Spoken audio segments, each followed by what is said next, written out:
Secangkir pengharapan untuk mengawali hari ini. Kemenangan melalui kebaikan Kristus. 1 Korintus 15 ayat 22 mengatakan, karena sama seperti semua orang mati dalam persekutuan dengan Adam, demikian pula semua orang akan dihidupkan kembali dalam persekutuan dengan Kristus. Adalah dengan harga yang luar biasa, kita telah ditempatkan pada satu tempat yang sangat menguntungkan, sehingga kita dapat dibebaskan dari perbudakan dosa yang diakibatkan oleh kejatuhan Adam. Kita tidak pernah dapat mengerti nilai jiwa manusia sampai kita menyadari pengorbanan besar yang dibuat bagi penebusan jiwa di Kalvari. Dosa Adam di Eden telah menjerumuskan umat manusia dalam penderitaan yang tak ada harapan.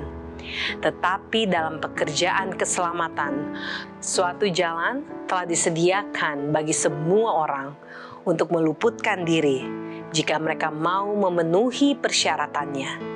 Kesempatan kedua telah diberikan oleh pengorbanan Anak Allah. Ada satu peperangan yang harus kita hadapi, tetapi kita dapat tampil sebagai pemenang hanya melalui jasa-jasa darah Kristus. Allah telah melihat bahwa mustahil bagi kita untuk mengalahkan dan mendapatkan kemenangan dengan kekuatan kita sendiri. Umat manusia telah menjadi semakin lemah dari generasi ke generasi sejak kejatuhan, dan tanpa pertolongan Allah kita tidak dapat melawan dosa tidak bertaraf. Seharusnya kita bersyukur bahwa kita mempunyai seorang juru selamat dan bahwa Ia rela menanggalkan jubah kerajaannya dan meninggalkan takhta kerajaan, lalu menyelubungi keilahiannya dengan kemanusiaan dan menjadi seorang manusia yang menderita dan terbiasa dengan duka cita. Setelah baptisannya, Ia dituntun oleh Roh ke padang gurun dan dicobai oleh si jahat. Kristus memulai pekerjaan penebusan dari mana kehancuran itu mulai, dan pertempuran yang akan datang dalam dunia ini bergantung pada peperangan yang dihadapi oleh Raja Kemuliaan itu di padang gurun. Syukur kepada Allah karena Ia tampil sebagai pemenang, melewati keadaan yang sama di mana Adam jatuh dan menebus kegagalan Adam yang sangat disayangkan itu. Iblis meninggalkan medan pertempuran itu sebagai musuh yang kalah.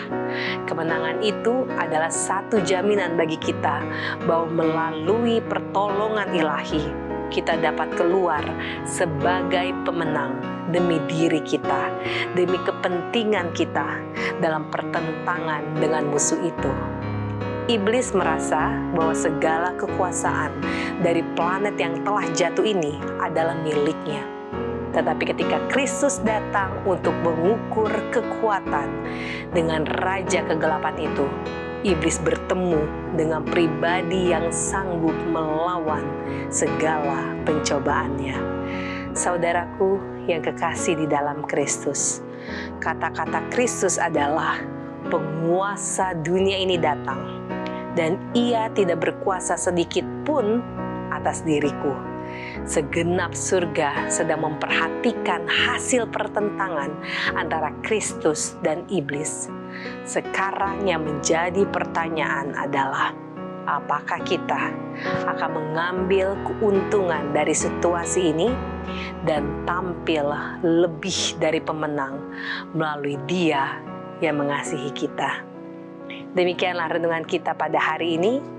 Selalu mulai hari Anda dengan secangkir pengharapan.